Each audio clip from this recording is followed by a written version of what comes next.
ध्वनि का हम पार्ट 1 लेके आए हैं, यानी पहला चैप्टर। ठीक है, यानी ध्वनि के बारे में हमारा क्या है, इसमें हमको पढ़ना है इंट्रोडक्शन अबाउट साउंड। साउंड के बारे में अब ये इंट्रोडक्शन हम देने जा रहे हैं।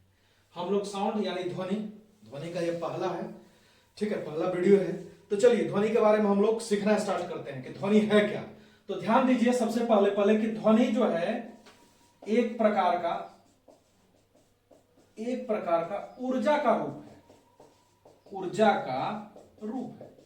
ठीक है, ध्वनि क्या है, एक प्रकार का ऊर्जा का रूप है जिसके द्वारा हम लोग क्या कर सकते हैं, जिसके द्वारा सुनने की अनुभूति होती है, अनुभूति होती है। ठीक हो गया। फिर अब हम लोग आगे के लिए चलिए कि ध्वनि जो हम लोग पढ़ते हैं वो किसके अंदर पढ़ते हैं। तो ध्यान दीजिएगा कि ध्वनि को हम एकॉस्टिक यानी कहने का मतलब ध्वनिकी के अंदर पढ़ते हैं। ठीक है, किसके अंदर पढ़ते हैं, एकॉस्टिक के अंदर पढ़ते हैं। जैसे लाइट को ऑप्टिक्स के अंदर पढ़ते हैं, उसी तरह से ध्वनि को हम ध्वनिकी के अंदर पढ़ते हैं। ठीक है, अब चलिए हम लोग कि ध्वनि कैसा तरंग है। तो ध्वनि आप पहले भी जानते हैं, पहले के वीडियो में भी, जो हमारा वीडियो है लाइट का वेव 1, उसमें भी हम बताए हुए हैं कि ध्वनि क्या है, ध्वनि एक यांत्रिक तरंग है, यांत्रिक तरंग है।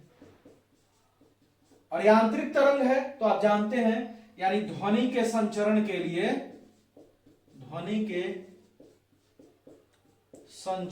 लिए माध्यम आवश्यक है।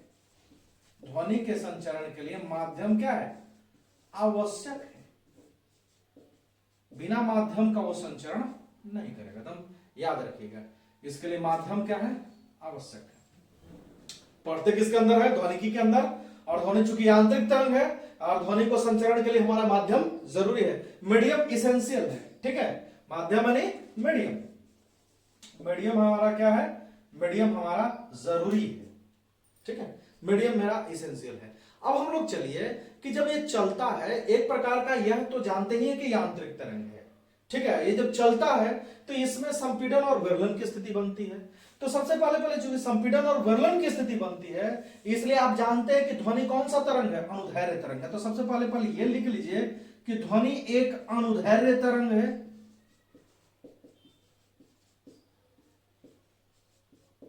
यांत्रिक है तो यांत्रिक में कौन, यांत्रिक का दो टाइप हम बताए थे कि यांत्रिक दो प्रकार का होता है, एक अनुप्रस्थ भी, और यांत्रिक जो होता है, यांत्रिक तरंग वो दो प्रकार का होता है, एक अनुप्रस्थ भी होता है और साथ साथ क्या होता है, अनुदैर्घ्य भी होता है। ठीक है, तो यांत्रिक तरंग तो है, यांत्रिक तरंग होने के साथ साथ क्या है, अनुदैर्घ्य तरंग है। अनुदैर्घ्य तरंग का है क्योंकि ये जब संचरण करता है ना, तो उसमें संपीड़न और विरलन की स्थिति बनती है, यानी इसके संचरण में संपीड़न तथा विरलन की स्थिति बनती है। ठीक है, स्थिति बनती है। ठीक है, विरलन की स्थिति बनती है।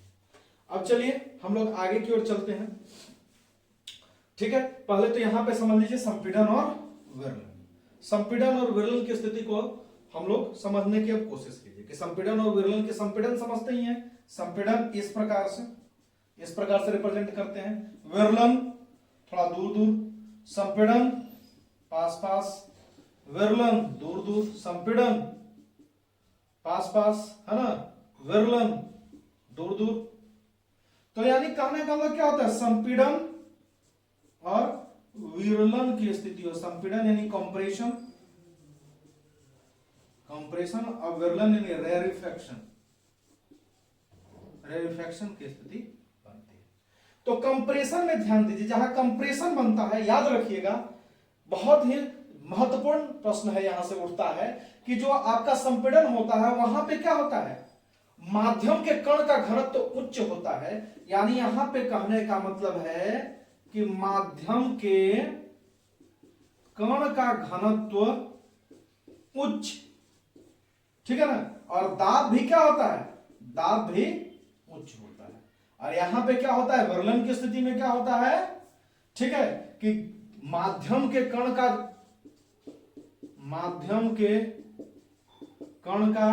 घनत्व भी निम्न तथा दाब भी क्या होता है, निम्न होता है।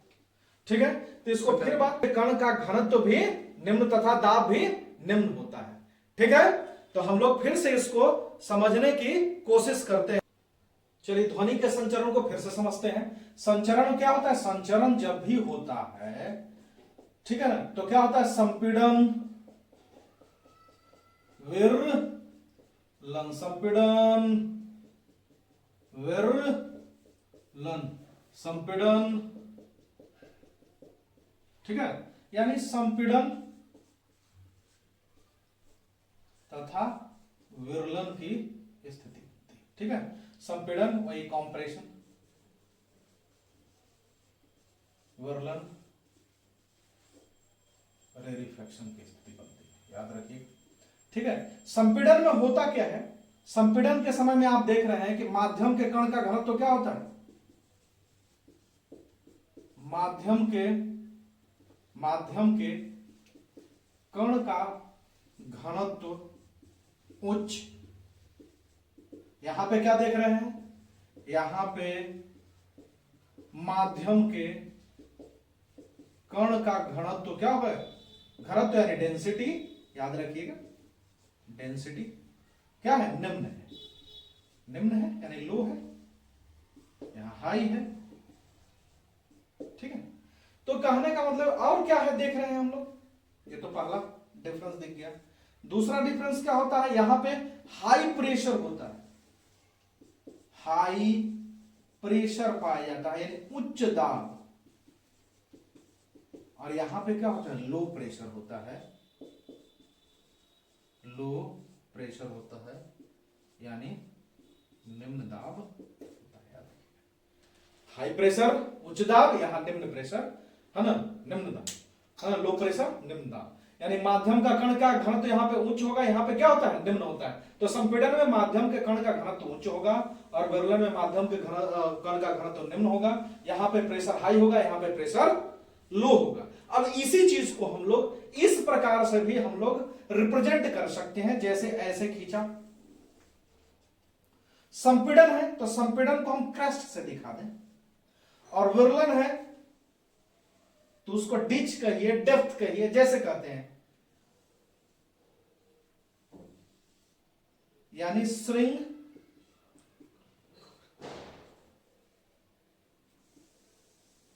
और गर्त। ठीक है, श्रिंग और गर्त की स्थिति बनती है, यानी क्रेस्ट है ना, और इसको हम लोग डेप्थ भी कहते हैं, ट्रेंच भी कहते हैं, जो भी कह लीजिए। ठीक है ना, इस प्रकार से यानी संपीड़न को हम लोग श्रिंग दिखाइए यानी ऊपर वाला, और विरलन को हम नीचे वाले दिखाइए, यानी एक संपीड़न और एक विरलन के बाद आपका क्या हुआ, पूरा एक रोटेशन, एक साइकिल कंप्लीट हुआ। संपीड़न और विरलन के बाद एक साइकिल कंप्लीट आप मान सकते हैं। तो अब हम लोग देखेंगे लेसन के बारे में कि कौन कौन सा लेसन हमको पढ़ना है। चलिए तो हम लोग पढ़ते हैं, जो लेसन हम फर्स्ट पढ़ेंगे वो है हमारा SHM, यानी कहने का मतलब है simple harmonic motion. Simple harmonic motion कहने का मतलब है सरल आवर्त गति।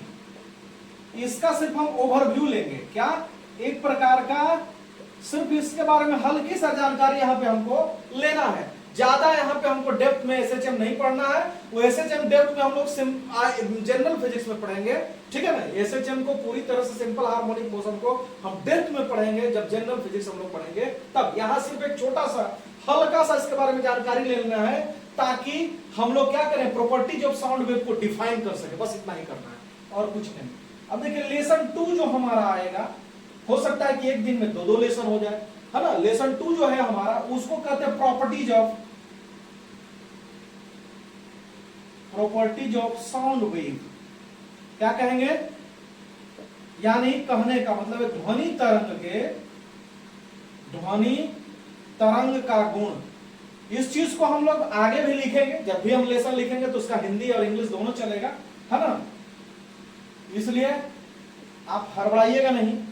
हो सकता है कि प्रॉपर्टीज ऑफ साउंड के बाद हम लोग सीधे सीधे कैरेक्टरिस्टिक ऑफ साउंड पढ़े, लेकिन क्योंकि पढ़ना तो कैरेक्टरिस्टिक ऑफ साउंड ही चाहिए, लेकिन आदमी समझता है क्या कि पहले हल्का हल्का चीज को पढ़ा जाए, इसलिए आसान आसान चीज को पढ़ें। तो हम लोग लेंगे वेलोसिटी ऑफ साउंड। कहने का मतलब है ध्वनि का वेग। ठीक है, अब हम लोग देख रहे हैं लेसन 4।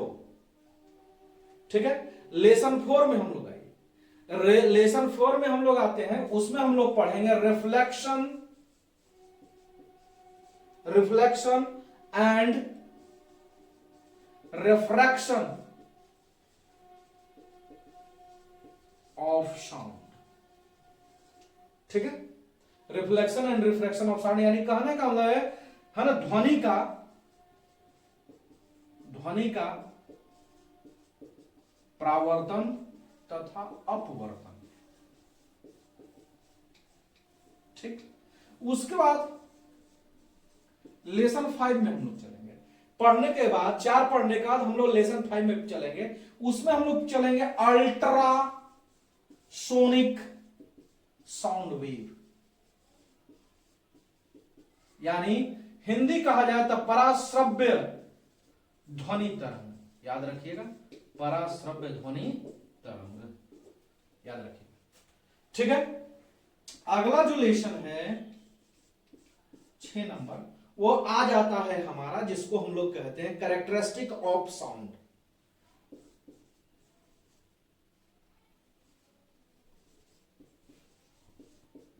कैरेक्टरिस्टिक ऑफ साउंड, यानी हिंदी कहा जाए, बड़ा ही इंपॉर्टेंट चैप्टर है, ध्वनि का लक्षण, है ना, बड़ा ही इंपॉर्टेंट लेसन है। ठीक है, बार बार हमसे चैप्टर कहा जाता है, चैप्टर साउंड है आपका। ठीक है, चैप्टर हमारा क्या है, साउंड है, और सब जो उसके अंदर पढ़ेंगे वो हमारा क्या है, लेसन है, याद रखिएगा। ठीक है, तो कैरेक्टरिस्टिक ऑफ साउंड यानी ध्वनि का लक्षण, बहुत ही इंपॉर्टेंट है ये। इसको हमें प्रॉपर्टीज ऑफ साउंड के जस्ट बाद पढ़ लेना चाहिए था, साउंड वेव के, लेकिन हम लोग उसको देख रहे हैं 3 लेसन के बाद पढ़ते हैं, ताकि हल्का हल्का चीज समझ ले, फिर थोड़ा सा हल्का, थोड़ा सा टफ, बहुत ज्यादा टफ नहीं है, बहुत आसान है। ठीक है, अब आगे है, उसको हम कहेंगे फेनोमेनन। फेनोमेनन कहता है रिलेटेड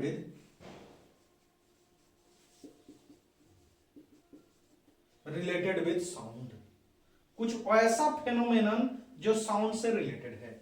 ठीक है, इसी के अंदर माने कहने का मतलब घटना जो कि साउंड से रिलेटेड है, उसी में हम लोग पढ़ेंगे, क्या पढ़ेंगे हम, वाइब्रेशन। अभी इंग्लिश लिख दे रहे हैं, वाइब्रेशन के जस्ट बाद रेजोनेंस। ठीक है, रेजोनेंस के जस्ट बाद हम लोग पढ़ेंगे बीट्स। ठीक है, बीट्स के बाद हम लोग कहते हैं इकोलॉन्स इफेक्ट। ठीक है, बीट्स के जस्ट बाद हम लोग पढ़ते हैं इकोलॉन इफेक्ट, इकोलॉन इफेक्ट। ठीक है, उसका फिर हम लोग पढ़ते हैं, है ना, अनुरण। ठीक है, रिवर्बरेशन कहा जाता है इसको। ठीक है, उसके बाद हमारा जो लास्ट है, अगर कुछ लास्ट है, उसको हम लोग कहते हैं डॉपलर। ठीक है, जो सबसे लास्ट है हमारा, उसको कहते हैं डॉपलर्स इफेक्ट। और इसके साथ विद मिस, अगर कुछ छूट जाए तो मिसलेनियस में हम लोग इसको ले लेंगे, विविध, है ना। डॉपलर का प्रभाव, डॉपलर प्रभाव तथा विविध, इतना चीज हमको पढ़ना है। तो फिर से हम लोग एक देख लें, एसएचएम एक ओवरव्यू लेंगे हम, है ना, ओवरव्यू लेंगे। उसका हमारा क्या होगा, properties of sound wave. Velocity of sound, reflection of sound, फिर हमारा क्या है अल्ट्रासोनिक साउंड वेव, उसका है कैरेक्टरिस्टिक ऑफ साउंड वेव जो कि बड़ा वीवीआई है, याद रखिएगा इसको। फिर फेनोमेनन रिलेटेड भी साउंड है, ठीक है, और उसका डॉपलर प्रभाव है, जो भी बच जाएगा वो सब हमारा क्या होगा विविध में चला आएगा। तो दैट्स ऑल। अब हम लोग स्टार्ट करने जा रहे हैं सरल आवर्त गति, सिंपल हार्मोनिक मोशन।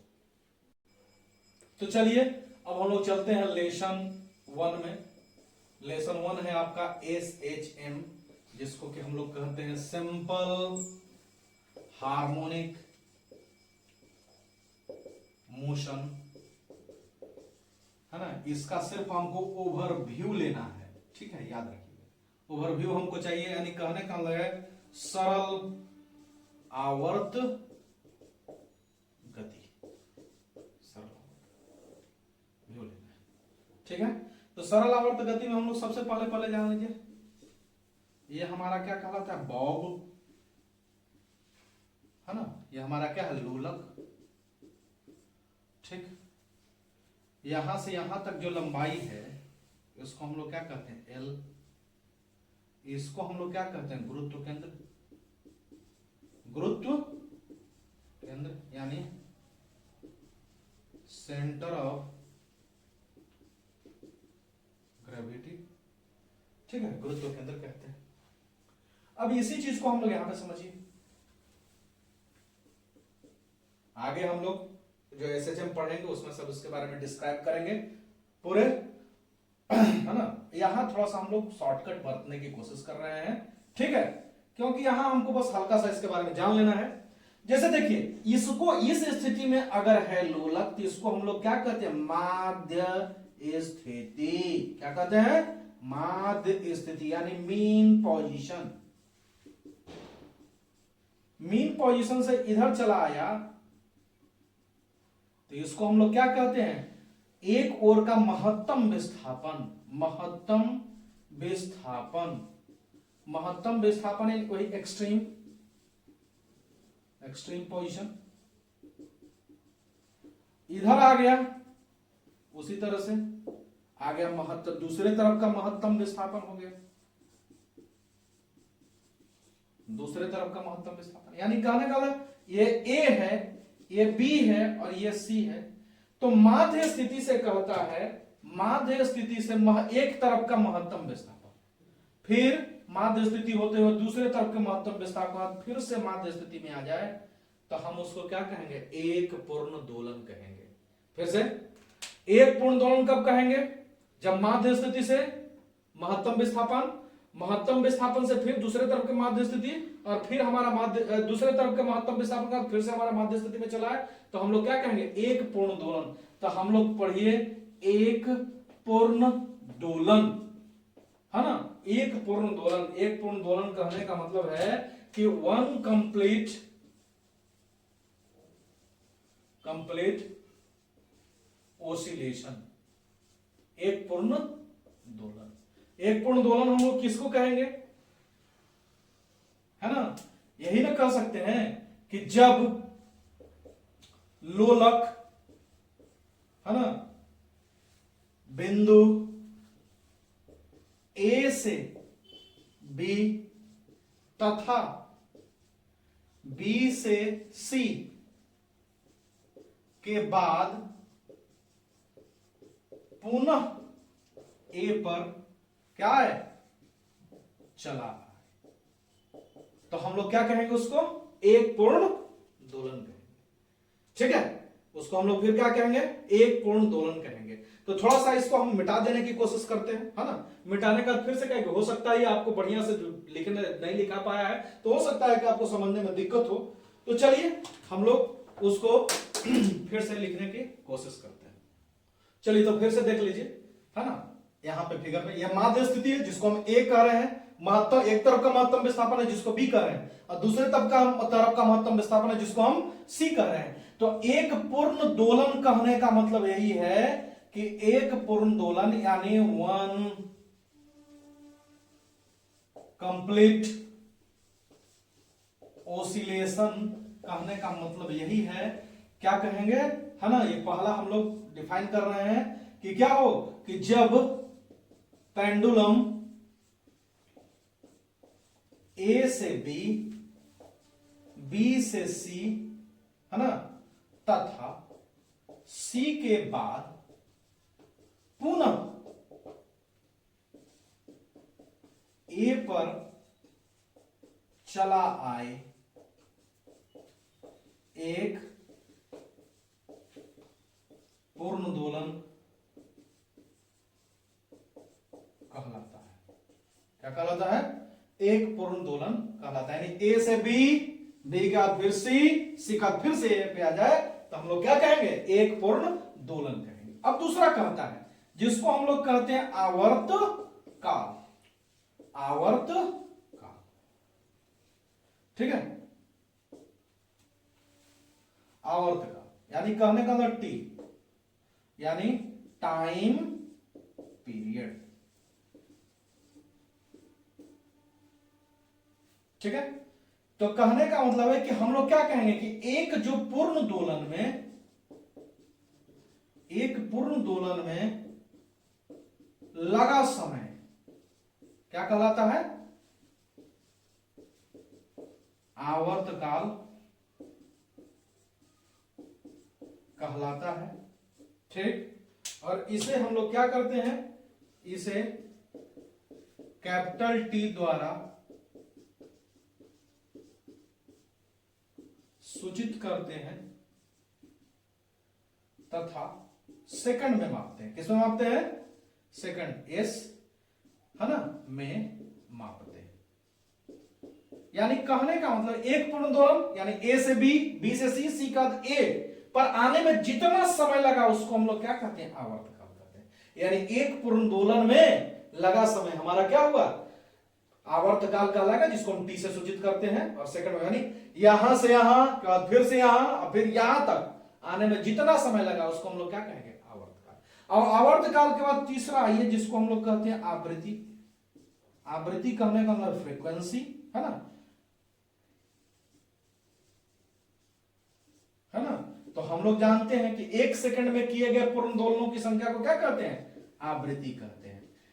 एक सेकंड में किए गए पूर्ण दोलनों की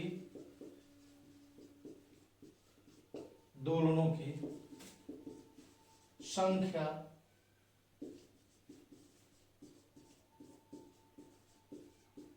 आवृत्ति कहलाती है। इसे n द्वारा सूचित करते हैं तथा हर्ट्ज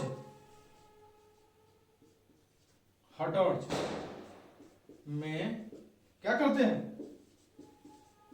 मापते हैं। क्या करते हैं? n द्वारा सूचित करते हैं और किसमें मापते हैं? हर्ट्ज में मापते हैं। याद रखिएगा, ठीक है। यानी कहने का मतलब है कि एक सेकंड में जितना बार वो दोलन कर ले, जितना बार वो क्या कर ले, यहां से यहां के बाद यहां, जितना बार यहां से यहां के बाद यहां, जितना बार वो यहां से यहां के बाद यहां कर ले, उसको हम लोग क्या कहेंगे? आवृत्ति कहेंगे। और आप जानते हैं कि एक सेकंड में किए गए पूर्ण दोलनों की संख्या को हम लोग आवृत्ति कहते हैं, है ना। तो चूंकि हम लोग मान लीजिए कि टी सेकंड में एक पूर्ण दोलन होता है, टी सेकंड में क्या होता है? एक पूर्ण दोलन, तो इसलिए एक सेकंड में 1/t पूर्ण दोलन।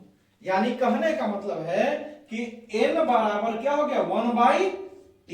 1/t कहने का मतलब हो गया कि आवृत्ति n बराबर 1/, आवर्त काल। आवर्त काल यानी t, ठीक है।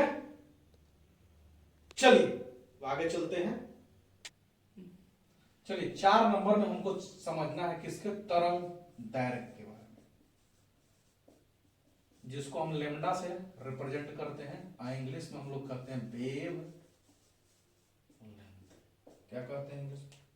वेव लेंथ कहते हैं। तो इसको बढ़िया से थोड़ा सा देख लीजिए, तब हम लोग वेव लेंथ को बढ़िया से डिफाइन करेंगे। जैसे कहने का मतलब इसी चीज को, है ना, हम लोग ऐसे भी देख सकते हैं, समझिए, ठीक है। ऐसे देख लें,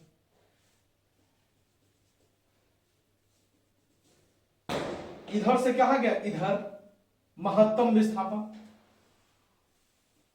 फिर कहां आ गया, माध्य स्थिति, फिर कहां चला गया, दूसरे तरफ के महत्तम विस्थापन, फिर माध्य स्थिति, फिर पहले महत्तम विस्थापन, फिर माध्य स्थिति, फिर दूसरे तरफ महत्तम विस्थापन, फिर माध्य स्थिति, फिर क्या हुआ, इसी प्रकार से क्या होगा, आगे बढ़ेगा। यानी कहने उधर गया तो ऊपर वाला, फिर इधर आया तो नीचे वाला, फिर उधर गया तो ऊपर वाला, फिर इधर आया तो नीचे वाला। इस तरह से आप इसको मान लीजिए। तो इसको हम लोग कहते हैं क्या, श्रृंग, और इसको हमारा कहते हैं क्या है, गर्त।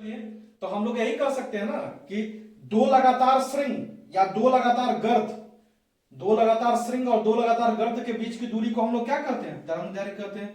दो लगातार क्या हो, श्रृंग, या दो लगातार क्या हो, गर्त के बीच की दूरी को हम लोग क्या कहते हैं, तरंग दैर्घ्य कहते हैं, और इसको हमको लैम्डा द्वारा सूचित किया जाता है। अब हम लोग देख लीजिए 5 लास्ट है जिसको हम लोग कहते हैं आयाम। इतना ही समझने के लिए ज्यादा जरूरी है, इसको कहते हैं एम्पलीट्यूड। तो एम्पलीट्यूड क्या है, माध्य स्थिति से महत्तम विस्थापन। ये हमारा क्या हुआ, इधर अगर देखिएगा तो +a और नीचे अगर देखिएगा तो क्या हो गया, -a। यानी कहने का मतलब है कि माध्य स्थिति से महत्तम विस्थापन आयाम कहलाता है ना। इसे है ना क्या करते हैं, ए द्वारा सूचित करते हैं, ठीक है। ए से भी, कैपिटल ए से भी हम लोग सूचित करते हैं। चलिए अब इसी चीज को हम लोग संपीड़न और विरलन के केस में देख लीजिए। जो साउंड वेव संचरण करता है तो जानते हैं कि श्रृंग बनेगा कब, जब संपीड़न हो रहा है तो उसको श्रृंग, और क्या कह रहे हैं, संपीड़न श्रृंग और विरलन होगा तो गर्त, फिर संपीड़न हो गया तो श्रृंग, फिर विरलन हो गया गर्त, ठीक है। इसी के सामने सामने हम दे रहे हैं, ठीक है ना, संपीड़न है श्रृंग, ठीक है, गर्त कब होगा, विरलन। यानी संपीड़न और क्या हो गया, ये विरलन, संपीड़न कॉम्प्रेशन, विरलन रेरिफेक्शन, ठीक है। तो अब आइए पहले इसको हम लोग समझने के साथ साथ हम लोग इसको प्रॉपर्टीज ऑफ साउंड को भी, साउंड वेव को भी इसी हिसाब से हम लोग क्या करेंगे, डिफाइन करेंगे। तो यहां पे हम लिख ले रहे हैं प्रॉपर्टीज ऑफ साउंड वेव। तो ये हो गया आपका लेसन 2, लेसन नंबर क्या हो गया, 2। प्रॉपर्टीज ऑफ साउंड वेव यानी कहने का मतलब ध्वनि तरंग का गुण। तो ध्वनि तरंग के कौन कौन गुण है, आइए एक एक करके हम लोग डिफाइन करें, ठीक है। जिसमें सबसे पहला आपका जो गुण है, ठीक है, उसको हम लोग कहते हैं वेव लेंथ। वेवलेंथ कहने का मतलब है तरंग दैर्घ्य, ठीक, वेवलेंथ है हमारा। दूसरा उसी तरह से जैसे अभी हम एसएचएम में पढ़े, ठीक है, टाइम पीरियड। टाइम पीरियड कहने का मतलब है वही सब लोग समझ ही रहे हैं, टाइम पीरियड यानी आवर्त काल। चलिए तीसरा होता है, इस बात को बढ़िया से हम लोग समझेंगे। तीसरा है जिसको हम लोग कहते हैं फ्रीक्वेंसी। चलिए इसको लेमडा से, इसको कैपिटल टी से, इसको एन से, ठीक है, यानी आवृत्ति, ठीक, याद रखिएगा। अब कहता है 4 नंबर। 4 नंबर वही जो एम्पलीट्यूड हम लोग पढ़े, चाहे स्मॉल ए या ये एम्पलीट्यूड यानी आयाम। उसके बाद है 5 नंबर जो कि सबसे ज्यादा जरूरी है, उसको हम लोग कहते हैं स्पीड यानी भी। तो ये हुआ आपका एम्पलीट्यूड 4 नंबर, और 5 नंबर हुआ स्पीड। स्पीड बने 4। तो ठीक है, अब इसको एक एक कर करके हम लोग क्या करेंगे, डिफाइन करेंगे। लेकिन इससे पहले यहीं पे समझ लेने की कोशिश कीजिए। कैरेक्टरिस्टिक ऑफ साउंड जब हम लोग पढ़ेंगे, कैरेक्टरिस्टिक ऑफ साउंड जब हम लोग पढ़ेंगे तो फ्रीक्वेंसी जो है, फ्रीक्वेंसी पे ही आपका डिपेंड करेगा क्या, पिच, जिसको हम लोग हिंदी में कहते हैं तारत्व, और टिम्बर भी फ्रीक्वेंसी पर डिपेंड करेगा, और इस पे इंटेंसिटी, टिम्बर यानी गुणता और इंटेंसिटी हमको डिपेंड करेगा। इंटेंसिटी माने जानते ही है, इंटेंसिटी में तीव्रता, तीव्रता हमको निर्भर करेगा, जिसको हम लोग आगे चल के पढ़ेंगे। कैरेक्टरिस्टिक ऑफ साउंड यानी ध्वनि के लक्षण। तो ध्वनि के लक्षण भी हमारा क्या है, यहीं से हमारा रिलेटेड है। ध्वनि का लक्षण भी किससे, प्रॉपर्टीज ऑफ साउंड से। तो ठीक है, अब एक एक करके उसी हिसाब से हम लोग अब डिफाइन करते हैं। चलिए आगे की ओर बढ़ते हैं। ठीक है, तो अभी हम पढ़े प्रॉपर्टीज ऑफ साउंड वेव में हमारा क्या क्या पढ़े थे हम, 5 प्रॉपर्टीज के बारे में पढ़े हैं। कौन कौन, पहला था वेवलेंथ, दूसरा था टाइम पीरियड, ठीक है, तीसरा था आवृत्ति यानी फ्रीक्वेंसी, ठीक है, चौथा था एम्पलीट्यूड, और पांचवा आपका क्या था, स्पीड। तो हम जान रहे थे कि कैरेक्टरिस्टिक ऑफ साउंड में भी हम लोग उसको ले गए कि कैरेक्टरिस्टिक ऑफ साउंड भी इससे इंटर रिलेटेड है। तो फ्रीक्वेंसी जो है उससे रिलेटेड कौन है, तो पिच है, और टिम्बर, ऐसे टिम्बर इंटेंसिटी से भी रिलेटेड है, और इंटेंसिटी से कौन है, एम्पलीट्यूड। ठीक है, तो ध्यान रखिएगा, इसको हम जब कैरेक्टरिस्टिक ऑफ साउंड हम पढ़ाएंगे तो वहां भी हम फिर से इसको लिख करके आपको बताने की हम कोशिश करेंगे। तो चलिए स्टार्ट कीजिए वेवलेंथ के बारे में। तो अब आइए वेवलेंथ, उसी तरह से जैसे आप वेवलेंथ जानते थे कि एक बार उधर गया फिर एक बार इधर आया तो एक सर्किल क्या हुआ, कंप्लीट हुआ। यानी यहां से यहां का यहां आया तो एक सर्किट मान लिया जाए, इसको हम कंप्लीट मानते हैं। फिर अगला हाफ सर्किल, फिर दूसरा फुल सर्किल। तो दो लगातार श्रृंग हो या दो लगातार गर्त हो, उनके बीच की दूरी को हम लोग क्या कहते थे, बोलिए, तरंगदैर्घ्य बोले थे ना। तो यहां पे हम कैसे डिफाइन करेंगे, जल्दी से, क्योंकि देखिए उसी हिसाब से आप देखिए, इसको संपीड़न कर रहे हैं, इसको विरलन कर, फिर यहां पे संपीड़न बन गया, संपीड़न बन गया, फिर विरलन बन गया, है ना, फिर यहां पे विरलन बन गया। तो हम लोग क्या कहेंगे उसी तरह से कि दो लगातार संपीड़न या दो लगातार विरलन के बीच की दूरी को तरंग दैर्घ्य कहते हैं। ठीक है, और सब वही वाला, और सब बात क्या वही वाला। इसका यूनिट क्या होगा, मीटर। और चीज हम लिख चुके हैं पहले, इसलिए अब बार बार एक ही चीज को लिखना ठीक नहीं है, लैम्डा द्वारा इसको सूचित करते हैं। दूसरा आइए टाइम पीरियड, आइए जल्दी से टाइम पीरियड। जिनको दिक्कत है, वेवलेंथ का मतलब क्या होता है, तरंग दैर्घ्य, तरंग दैर्घ्य। टाइम पीरियड, ठीक, टाइम पीरियड का मतलब क्या हुआ, आवर्त, अब आवर्त काल के बारे में इस हिसाब से डिफाइन कीजिए। उस हिसाब से तो हम लोग डिफाइन कर ही चुके हैं। तो इसमें हम लोग यही कहेंगे, ठीक है, कि हमारा जो है एक वाइब्रेशन है ना, एक वाइब्रेशन माने एक कंपन, एक कंपन होने में लगा समय, यानी एक बार संपीड़न हो जाए फिर अगले बार विरलन हो जाए तो उसको हम लोग कहेंगे एक कंपन होने में लगा समय क्या कहलाता है, आवर्त काल, है ना, कहलाता है। याद रखिएगा, टाइम पीरियड एक कंपन यानी एक बार संपीड़न और एक बार विरलन होने में जितना समय लगेगा उसको हम लोग क्या कहते हैं, टाइम पीरियड। उसको हम किससे सूचित करते हैं, टी से। ठीक है, और मापते किस में है, सेकंड में। ठीक है, अगला है तीसरा, जिसको हम लोग क्या कहते हैं, फ्रीक्वेंसी यानी आवृत्ति। फ्रीक्वेंसी माने आवृत्ति। आवृत्ति कहने का मतलब क्या होगा, आवृत्ति हम किसको कहेंगे, बोलिए।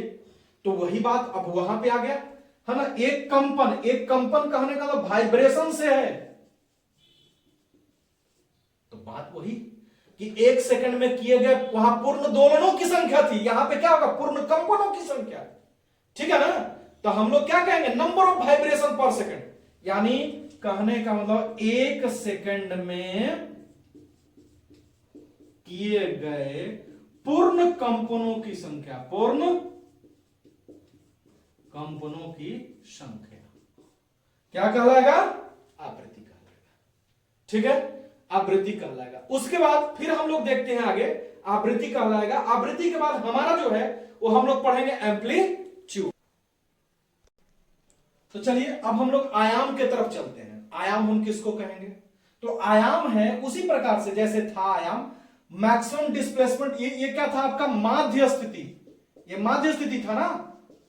ये एक तरफ वाला महत्तम विस्थापन है, दूसरा तरफ वाला महत्तम विस्थापन है। ठीक है, तो नॉर्मल पोजीशन, ये माध्य स्थिति यानी नॉर्मल पोजीशन, या उसको माध्य स्थिति कहिए, है ना, या उसका जो अपना स्थिति है। माध्य स्थिति से क्या हो, महत्तम विस्थापन हमारा क्या कहलाता है, एम्पलीट्यूड। तो हम लोग क्या कहेंगे, माध्य स्थिति भी कह सकते हैं, नॉर्मल पोजीशन भी कह सकते हैं। ठीक है, यानी कहने का मतलब नॉर्मल पोजीशन से, नॉर्मल पोजीशन से महत्तम विस्थापन, महत्तम विस्थापन आयाम, आयाम कहलाता है। याद रखिएगा, आयाम कहलाता है। ठीक है, हो गया, आयाम कहलाता है। अब इसमें हमको जो है यही है, आगे है, कहता है कि कब ऐसा होगा कि जब कोई तरंग गमन करे। ये नॉर्मल पोजीशन से महत्तम विस्थापन किसका होगा, ध्यान दीजिए, तो मीडियम पार्टिकल का हो गया, माध्यम के कण का हो गया, ये माध्यम के कण का नॉर्मल पोजीशन से महत्तम विस्थापन जो हो गया उसको हम लोग क्या कहेंगे, आयाम कहते हैं। अब आइए स्पीड, हम लोग जल्दी से लिख कर करके 5 नंबर में है जिसको हम लोग कहते हैं स्पीड, यानी भी स्पीड कहने का अंदर क्या है, चाल से। हम लोग स्पीड किसको कहेंगे, जल्दी से हम लोग चलिए। ठीक है, यानी distance travelled by A wave in 1 second, यानी किसी तरंग द्वारा 1 सेकंड में तय दूरी क्या कहलाएगा, स्पीड कहलाएगा। तो ठीक है, स्पीड बराबर v बराबर क्या होगा, n लेमडा। याद रखिएगा, v हम लोग कहने का मतलब क्या हुआ, यहां पे ही v आपका क्या है, v स्पीड है, n क्या है, फ्रीक्वेंसी है,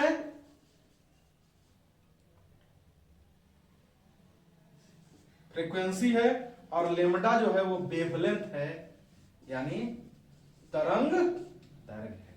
ठीक है, ये आवृत्ति, ये तरंग दैर्घ्य। तो इसको बढ़िया से हम लोग आगे भी मिलेगा, आगे भी इसको हम लोग समझने की कोशिश करेंगे।